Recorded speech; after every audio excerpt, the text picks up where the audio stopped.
আজকের ব্লগটা কোনো এডিট হবে না, কোনো কাটাকাটি হবে না, যেটা রিয়েল আমি তোমাদেরকে ওইটাই বলবো।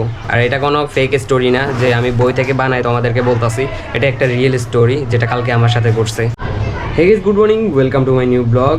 আজকে মূলত তোমাদেরকে আমি অন্য কিছু দেখাবো না, মানে কোনো কিছু দেখাবো না। আজকে তোমাদেরকে আমি রিয়েল একটা স্টোরি শেয়ার করব যেটা কালকে আমার সাথে ঘটছে। ওই টপিকটা নিয়ে আজকে কথা বলবো।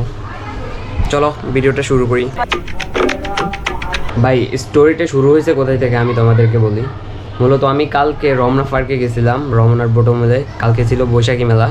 ওই বৈশাখী মেলাতে যাওয়ার পরে মূলত এই ঘটনাটা ঘটছে। আমি আসার টাইমেই বাজে করে আসার সময় মূলত এই ঘটনাটা ঘটছে। আমি ফার্স্ট টাইম শাহবাগ থেকে বাজে উঠে গেছি। শাহবাগ থেকে বাজে ওঠার পরে বাজে করে বাস চলছে, ভালোভাবে বাস চলছে, মানে জামে পড়ি না কালকে। বাসের টাই না একদম তাড়াতাড়ি গুলিস্তান পর্যন্ত চলে আসছে। মানে আমার ফার্স্টের সিটটা খালি ছিল, আমার ফার্স্টের সিটে কোনো লোক বসা ছিল না। তো গুলিস্তান পর্যন্ত আসার পরে আমি দেখতেছি হঠাৎ করে আমার পাশের লোক একজন আইসা বসে গেছে। আমার থেকে প্রথমে এতটা কিছু মনে হয় নাই। পরে ওর চেহারার দিকে তাকাইছি, দেখতেছি যে মানে ওরকে অন্যরকম লাগতেছে। ভাই, আমি তো আজকে ঢাকা শহরে একদিন না যে লোক চিনতে পারবো না। ওর দেখে আমার সন্দেহ লাগে গেছে। পরে ওর চেহারার দিকে তাকাই আমার সন্দেহ লাগে গেছে। পরে আমি মনে মনে যেটা ভাবতেছি ওইটাই হয়েছে, যে আমি ভাবতেছি যে ও মনে হয় এখন আমাকে কিছু জিজ্ঞেস করবে। তখন ও আমাকে জিজ্ঞেস করতেছে, আমার হাতে মূলত এই বৈশাখী মেলার বিছুনটা দেখে আমাকে বলতেছে, শুভ নববর্ষ তো বিকালে, আপনি সকালে গেছেন কে? তো আমি মনে মনে ভাবতেছি যে সকালে গেছি কে না বিকালে গেছি, তুমি তো হচ্ছে অপরিচিত মানুষ, তোমাকে আমি কেন বলবো? তুমি কে? মানে আমি এটা নিজে নিজে মনে মনে আমাকে বলতেছি যে ও মনে হয় ওর থেকে ঘাবড়াই আছে। আমি যেটা ভাবছি ওইটাই হয়েছে। তখন আমি কিছু বলি নাই, মানে আমি চুপ হয়ে রয়েছি। যে ওকে তো বুঝাইতে হইব যে আমাকে যে ও মনে করতেছে, দুর্বল মনে করছিল যে আমি ঢাকা শহর নতুন মনে হইতেছে। কারণ আমাকে একটু দেখতে মনে হইতেছে, তো মানে ভালো পোশাক গায়ে দেওয়া, এমনিতে লোকাল বাসের মানুষ অন্যরকমভাবে যাওয়া আসা করে, ভালো পোশাক গায়ে দেওয়া, মানে ভালোভাবে স্ট্যান্ডার্ডভাবে চলার ফিরা ও দেখতেছে, মানে আমাকে ফলো করছে। পরে আমি কি করছি যে আমার থেকে টাকা নাই, মানে সবার থেকে টাকা তুলে নিছে আমার থেকে। এটা কি নাম মনেও আসতেছে না ভাই। আজকের ব্লগটা কোনো এডিট হবে না, কোনো কাটাকাটি হবে না, যেটা রিয়েল আমি তোমাদেরকে ওইটাই বলবো। পরে আমার থেকে বাজের ওই টাকা তুলের জন্য ও আমার থেকে টাকা নেয় নাই। পরে আমি বলতেছি, কী সমস্যা, টাকা নেবেন না নাকি? মানে আমি একটু জোরে বলতেছি যাতে ও বুঝে, আমার পাশে বসে রয়েছে যেন ও যাতে বুঝে যে আমি এই জায়গাটাতে নতুন না, ঢাকা শহর আমি নতুন না। ও বোঝার জন্য মূলত আমি কথা একটু জোরে বলছি, মানে একটু স্ট্রংভাবে কথা বলছি যে আপনার কী সমস্যা, টাকা নেবেন না নাকি? পরে তো বলবেন টাকা দিই নাই, টাকা না দিয়ে নামে গেছি। পরে দেখতেছি ওরা হাবভাব বুঝে যাইতেছে, ও মানে কোনো কিছু কথা বলতেছে না। আর কোনো ওর চেহারা দিকে আমি প্রত্যেকটা ফলো করতেছি, কিন্তু ওর দিকে আমি তাকাইতেছি না। ও মানে কী করতেছে আমি একদম গভীরভাবে নজর করতেছি। শুধু ভাই তাকাই থাকলে নজর হয় না, মানে তোমার ফাঁস দিয়ে কি একটা বালু লড়ছে ওইটাও তোমার খেয়াল রাখতে হবে ওই সময়। না হলে ভাই কিছু একটা শুঙে দিলে তো আর তুমি কিছু মনে করতে পারবা না, সব কিছু ভুলে যাইবা। কিছু শুঙাই দিলে বা কিছু ধরাই দিলে হাতে, ভাই তুমি সব কিছু ভুলে যাইবা।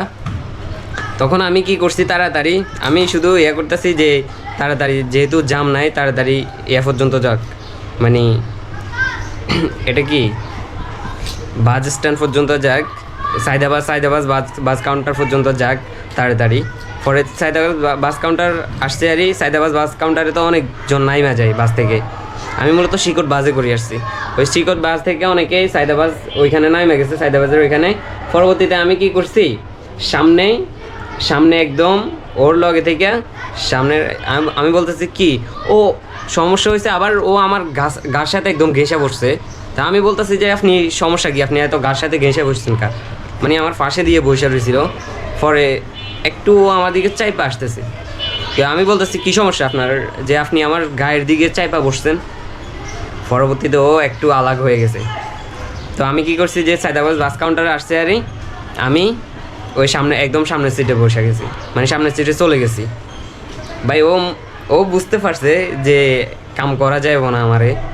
ভাই তোমাদেরকে আমি এটা বলবো সবসময়, খেয়াল করবে যে কোনো একটা কারণ ছাড়া যদি তোমার সাথে কেউ কমিউনিকেশন করতে চায়, যে কোনো কিছুর কারণ আছে। যেমন এখন ফাঁকা ফাঁকা চলতেছে, যে এই জন্য একটা কারণ আছে, কারণ আমার থেকে গরম লাগতেছে এই জন্য ফাঁকা চলতেছে। যেমন এখানে কম্পিউটার চলতেছে, যে মূলত কম্পিউটারের এক কারণ থেকে লাইন আসতেছে, এটা একটা কারণ আছে। কম্পিউটার চলার জন্য কারণ থেকে লাইন আসতেছে, এটা একটা মানে বিভিন্ন কারণ আছে, অনেক কিছু কারণ আছে।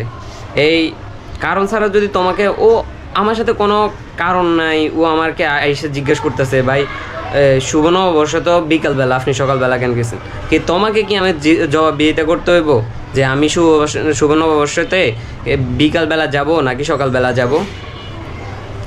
তো এই জন্য আর কি, আর সবাই একদম সতর্ক থাকবেন, একদম অ্যালার্ট থাকবেন।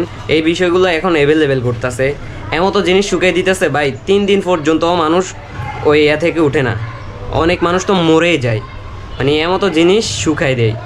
তো তোমাদেরকে সবাই বলবো সেফটি মেনটেন করে চলবে, একটু সতর্ক থাকবে। তুমি যদি একটু সতর্ক থাকো, তোমাকে এগুলো কোনো সমস্যাই হবে না। তুমি রাস্তাঘাটে যতই চলাচল করো, কোনো সমস্যা হবে না। ভাই আমি তো রাস্তাঘাটে চলি, এই জন্য বুঝতে পারছি।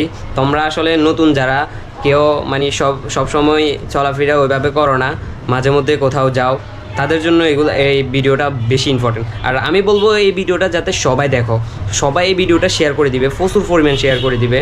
যা এটা আমার ভিডিওর জন্য শেয়ার করতে বলতেছি তা কিন্তু না, এটা সবার জন্য ভাই, যে স্টোরিটা সবার শোনা দরকার। যে ওই সময় ওই সিচুয়েশানে তুমি কী করবে, ওই সিচুয়েশানে মূলত তুমি এমতভাবে ভাববে যে ওই সময় তুমি এটা ভাববে না যে যাক 10%ও যদি 10% যদি তোমার থেকে সন্দেহ মনে হয়, তাহলে তুমি ওই জায়গায় ছাড়তে বাধ্য হবে। মানে ওই জায়গায় ছাইড়া তুমি আরেক জায়গায় বসবে, ওইখানে বসবে না। তুমি ওই সময় একটু স্ট্রংলি থাকবে, তাহলে তোমাকে ওরা কিছু করতে পারবে না। যখন তুমি স্ট্রং হয়ে যাবে, তখন ও বুঝে যাবে যে এর কাম করা যাবে না, এর কিছু করা যাবে না, বুঝছো? মেন কথা হচ্ছে এটাই। এখন স্টোরিটা তোমরা শুনি না, তোমাদের মতামতটা কমেন্ট বক্সে জানাও। এটা তোমাদেরকে আমি কোনো ফেক কিছু বলতাছি না, যে তোমাদেরকে বানাই বলতাছি। এটা একদম কালকে আমার সাথে একদম এই ঘটনাটাই হয়েছে। এখন আজকে তোমাদের কাছে আমি এই ভিডিওটা বানাইতে পারতাম না যদি আমার কালকে যদি এই সমস্যাটা হইতো। আল্লাহ তাআলা আমাকে বাঁচাইছে, এই জন্য মূলত আমি ভাইচে আসছি, কিন্তু তোমাদের সাথে কথা বলতেছি, না হলে আজকে কথা বলতেও পারতাম না। মানে যে কোনো মুহূর্তে তো যে কোনো কিছু মানুষের সাথে হয়ে যেতে পারে, বুঝছো? এই স্টোরিটাই পর্যন্ত হয় ভাই, পরবর্তীতে আমি বাসায় চলে আসছি। ভাই ভিডিওটি ভালো লাগলে লাইক অ্যান্ড শেয়ার করে দিবেন, আর নেক্সট ব্লগ দেখার জন্য চ্যানেলটা অবশ্যই সাবস্ক্রাইব করে রাখবেন। অবশ্যই ভাই এই স্টোরি দেখার পর সবাইকে শেয়ার করে দিবেন, আর কমেন্ট করে অবশ্যই আমাকে জানাইবেন যে আপনাদের থেকে স্টোরিটা কেমন লাগছে। ভাই thanks for watching this videos.